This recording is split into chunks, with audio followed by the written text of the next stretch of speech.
Hello, I'm Alex Metricardi, Chief Marketing and Public Relations Officer for Living Branches, and today is Friday, July 31st.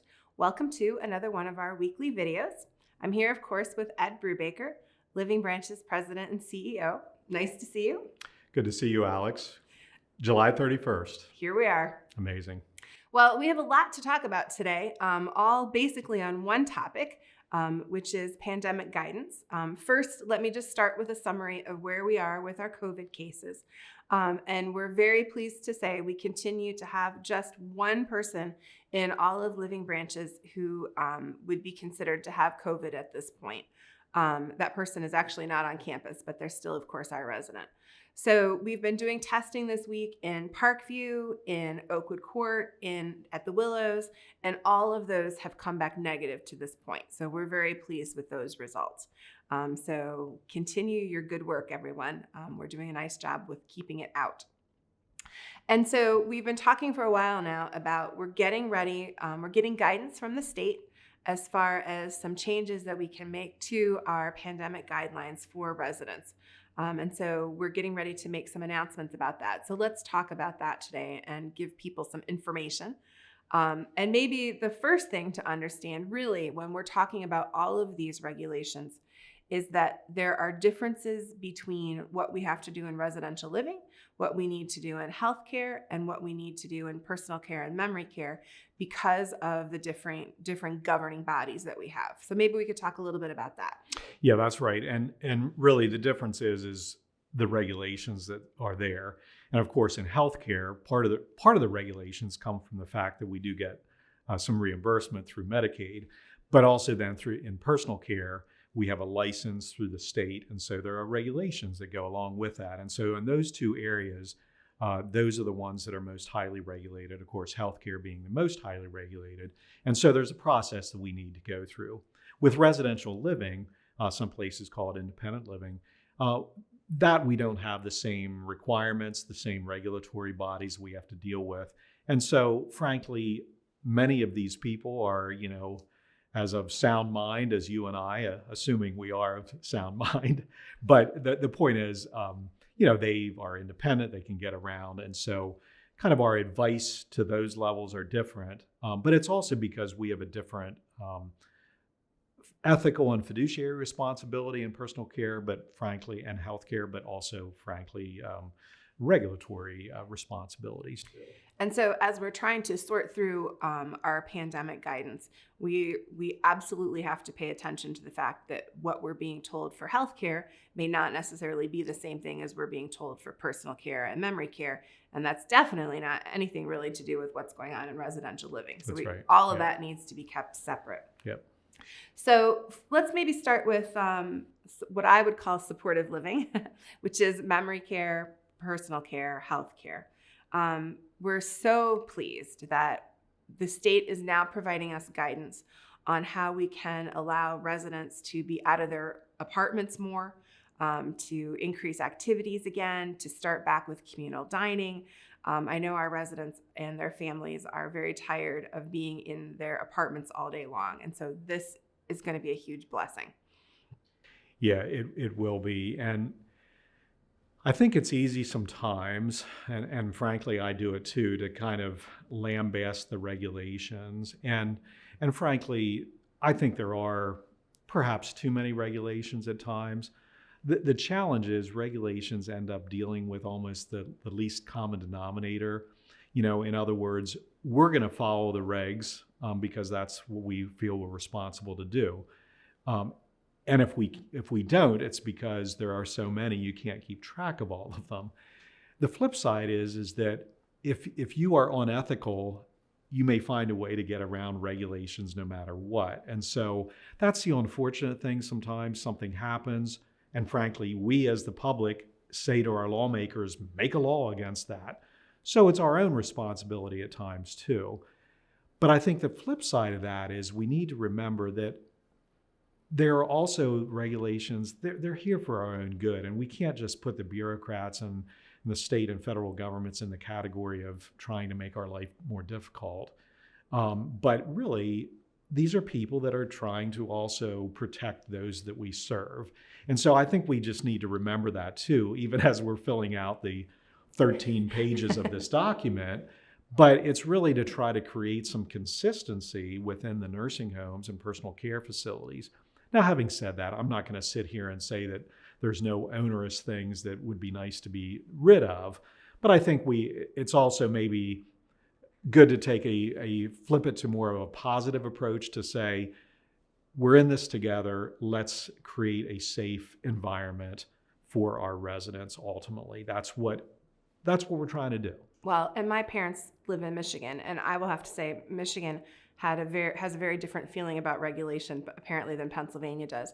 But my dad was in a personal care, assisted living community in Michigan, and it is not nearly as regulated as Pennsylvania is, and his care was not what we would find appropriate in Pennsylvania. Yeah, that's right. That's right. And that's, at the end of the day, we are here to serve our residents. I mean, That's what we're here for. That's our only job, frankly. Yep.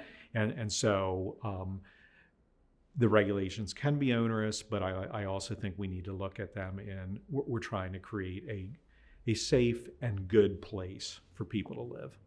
So as we think about the fact that we will be able to have more resident engagement now in personal care, healthcare, memory care, we're moving back to communal dining, which I think most of our residents that I've talked to are very excited about that. Can you tell us a little bit about you and I have talked about the risk that's inherent in taking off your mask and eating. So can you talk a little bit about what we'll be doing to minimize the possibility of infection during these communal dining times? Yeah, that's right. And I know that different facilities in the state are at different levels, as you work through these things. And I'm aware of some other facilities that I've talked to that have already started some of this. And they said how faces just brightened because, you think, wow, it's just a dining room. But if you think about what's happened these last couple months, wow, it is a big deal. Yeah. And really, that's what's exciting about it. But we need to take it a step at a time, and we'll talk a bit about that later too in this video.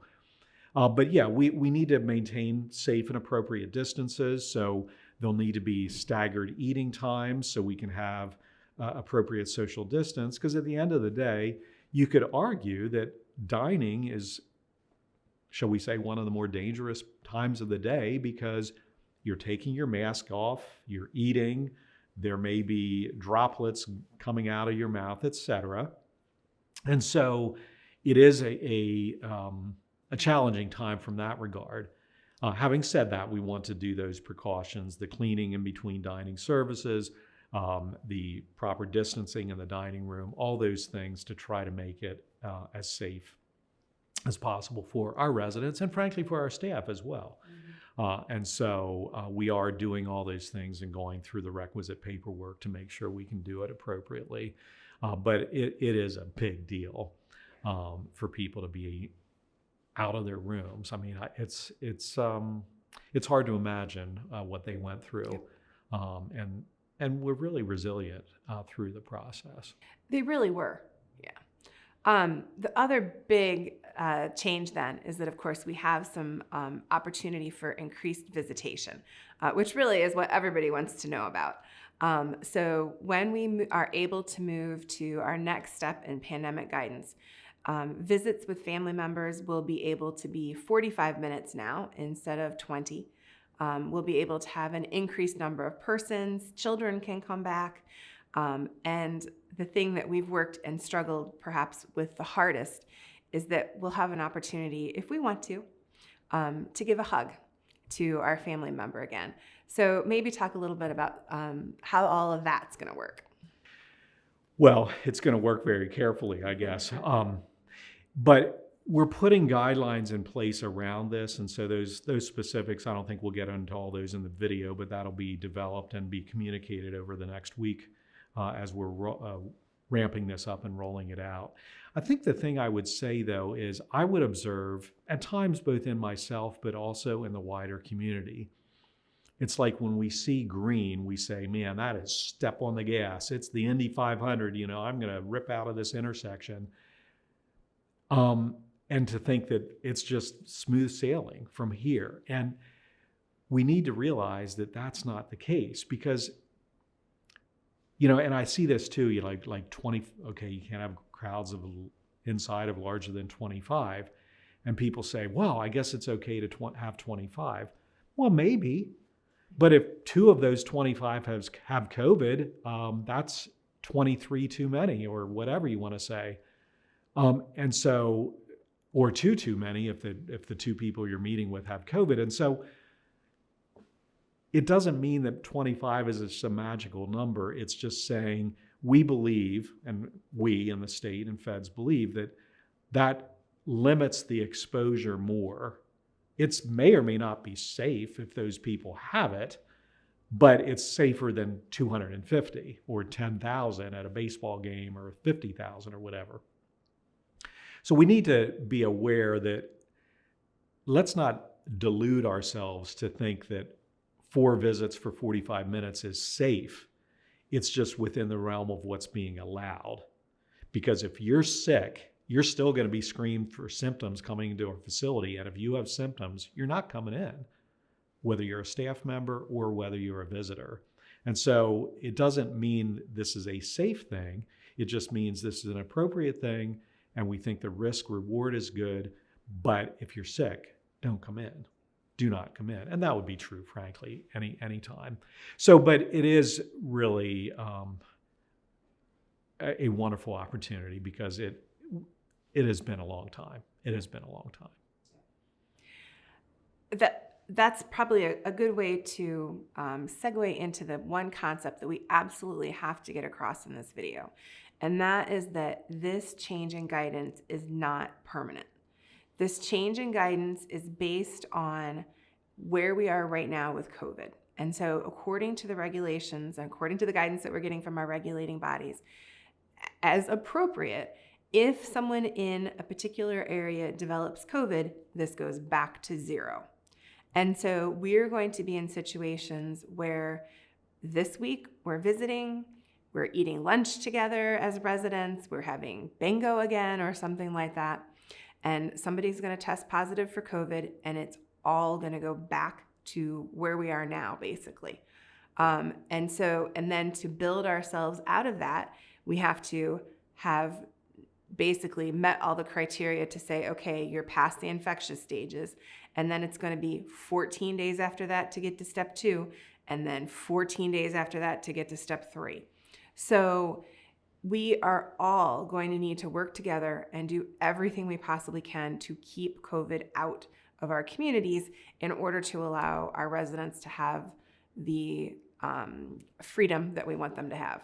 Yeah, that's exactly right. And an illustration, there's a couple of illustrations of that at the Willows. We were moving forward a few weeks ago. We were starting to move people in. We were anticipating the green phase, all that kind of thing. Still doing quarantines, obviously, and that kind of thing. But then we did our baseline testing at the Willows, and we had 5, and then the second week we had another one. So we had a total of 6 residents testing positive, asymptomatic, and 2 staff members. Of course, the staff persons were put out. We immediately created the wing, but the facility went boom, we're closed. And so fortunately, by doing what we did, we had staff only with those residents in that wing, did everything we could, and frankly, we went through our process, and it really worked like clockwork. Staff did a great job, and now we're in the clear again at the Willows. But because we went immediately into lockdown and we got it under control, but that's exactly the reason why we could turn that around so quickly. Our results there were much better. I mean, we still unfortunately did have someone pass away, but That's it was right. not what it could have been. That's right. And my understanding is, and not to minimize that, but they had some challenges otherwise too. But that's the reality for many people who pass from COVID. Or who were taken care of. Well, yeah, exactly. And similar to Parkview, although that person was not in the facility very long, but we've learned to say, how can we do this? But absolutely, we may go back to being in the position of not allowing visitors, et cetera, because of that cycle. One of the things too that impacts that is what's happening in the wider community. Okay, so New York State obviously was really bad. New Jersey, Pennsylvania had a lot of cases. Then we're better. It seemed to be in the southern states. Now it seems like they might be kind of leveling off. Now they're talking about Midwest. Does that mean it's going to circle back to us? I don't know. I'm not going to sit here and say we don't know, but we're going to be watching those things because we need to, because the rate of community spread in the wider community has a direct correlation as to what happens within retirement communities as well. Now, hopefully we can keep it under control better because we're masking, we're doing all these things, but we really need to do it. And another example is a sister facility outside of the area that they had been doing great. I think they were clear like for 4.5 months. They really did some unique and interesting things. Worked with the University of Denver to create some systems, et cetera. And we're really, I think, pleased with how they were doing, and they were doing great. They did their testing and they found that they had some asymptomatic people. So they're boom in shutdown again. So yeah, that's the thing that is the risk. And so it's not this trajectory from green to, pre-COVID days. It's this thing that kind of is probably this continual upward cycle. But we'll do the absolute best we can. But we also implore families and visitors to do the safe thing. If you're sick, don't even come onto the campus. We're going to screen you, but don't even come if you are. We're also exploring testing to see how we can use that as part of our processes. A lot of research we're doing on that. We're not at the end of that yet. So we're trying to do this because at the end of the day, we want these things to work, but we want them to work safely for our residents and for their families. And now, as we're entering this time when we are going to be relaxing restrictions, and so family members, are maybe taking residents to doctor's appointments or things like that.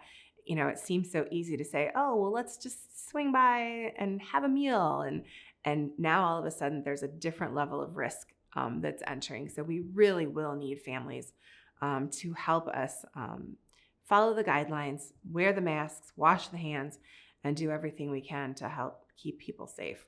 Yeah, that's exactly right. Because I get comments, I would say on a regular basis, and people are really pleased. And overall, we've done well. We had real challenges at the Harmony House and Dock Terrace. We had challenges to a lesser degree at the Willows and Summit Souderton too, although that was the campus least impacted. And so I get feedback, oh, it's so great how Souderton never had any in healthcare, and it is. And staff worked very hard to make that happen. But there was some luck involved too, let's face it, and just luck of the draw, but hard work too. But I think the risk is that we kind of lull ourselves to say we were good and we should therefore always be good. And they are at risk absolutely just as much as any other campus for infection. And just like that facility I referenced, they were good. I'm not saying they got complacent, but they were good. And then all of a sudden, boom, it hit them in the face. And that's the challenge of this disease, frankly. For our residential living residents, a couple of things that will be changing and or not changing that we'll be talking to them about and providing more guidance on. And some of this does impact the other levels of care as well. But we made the decision in our coronavirus response team meetings that we're still not going to be allowing family gatherings on campus. We're not going to be sponsoring card night, those types of things. We won't be doing memorial services. Because we do want to minimize the number of people that are coming together. Right. Yeah, and that really has to do with, like you said, minimizing the risk. And I would say the risk of people coming on campus from the outside. And if you think about that, you say, okay, so this doesn't mean families can't gather because you can go to Franconia Park or somewhere else. But if you think about that, then our resident is going to that park, interacting with their family, and that's the exposure. When you have families coming onto our campus, particularly coming into common spaces or memorial services in common spaces, you're bringing all those people on, and every one of those persons is bringing with them every contact they had in the last few days, which we don't know about. And so by keeping it off the campus, you can see that it just minimizes the numbers of exposure. That's really what it's about. It's not that, one is so much, and it doesn't expose the resident, because either way, if they're with their family, they're exposed to their family. It's just the campus exposure. And so that's why we're looking at things in common spaces and common areas and common outside areas too on the campus as being different from what may happen at a person's apartment or their villa or cottage. And so that's, it's going to be a while till we allow those kind of gatherings on campus again for that reason. Yeah. So if persons, are having family members to come over into their apartment, into their residence, if they're playing cards in their residence, that's their own business. Correct. And they need to do what they feel most comfortable with in that situation. And that's maybe a good thing to say, is that we're saying maybe setting this top bar here. But hey, if you as a resident are saying, yeah, I'm not comfortable having 10 family members or whatever in my apartment, then for heaven's sakes, don't do it. Yeah, that's exactly right. And in your apartment, clean the cards, wash your hands, do all those proper procedures, maintain distance, wear your mask, all that kind of stuff. But again, you're an adult. Read the things, listen to what you're hearing on these videos and other way. But it's they're in their unit, just like you and I go to our homes. And so we have some responsibility to behave appropriately. But what we're saying is when it then impacts the common areas, that's different. So we're not gonna sponsor the wide world of poker in Summit View, okay? We're not gonna have a big poker day. Not that we ever did anyway. In the past, I never could figure out when did poker become a spectator sport. Uh-huh. I mean, it's like, that was a head scratcher for me. But the point is, we're not gonna sponsor card playing days, in common spaces, because again, that's bringing those people together, exposing all these people, and being a group activity that we're sponsoring, which is different than what happens in your own unit. Yeah, absolutely. And I think maybe, again, just a call for people of, we're coming together, we're living on campuses, we have a responsibility to ourselves, we have a responsibility to each other. Yeah, that's right. And interesting enough, one of our core values is community. Mm-hmm. And a lot of times when I talk about that with new staff members, I talk about it even in terms of a college campus, perhaps, or a community. If I'm a hermit living in the middle of Montana, not that I don't have any responsibility to community, but it's a lot different, when I'm not exposing people or I'm not interacting with people. But when I choose to live in community, I give up some of my individual rights to be subservient to the needs of the community. And so it's how does that come together to work appropriately? And certainly we are sponsored by Mosaic Mennonite Conference, and Mennonites, our tradition is based in community. And so it's that idea of caring for each other, and it's not just about me. Not to say that I don't have my individual rights and things, but it's about me within the community, and how do we kind of bring that together? And it's how do we respect each other? How do we work together to protect each other? We could probably talk for 45 minutes on that issue alone in the greater country, but let's not. And just say that we will be issuing this official revised guidance this weekend, and we are looking to, as we begin to roll it out, we are looking to start these changes Monday, August 10th, not October. That was terrifying. So August 10th, provided that nothing changes with our COVID status between now and then. So we'll be posting this on the website. We'll be emailing it to people. We'll be giving copies to residents. We'll be letting our family members know what the expectations are.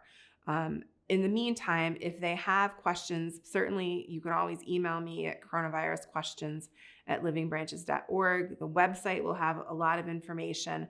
And of course, you can talk to your social workers or the directors in the level of care. But thank you all very much. Hopefully, we'll be back again with good reports for next week about how we're moving forward. Yeah, that's right. And I just want to say thank you too to staff.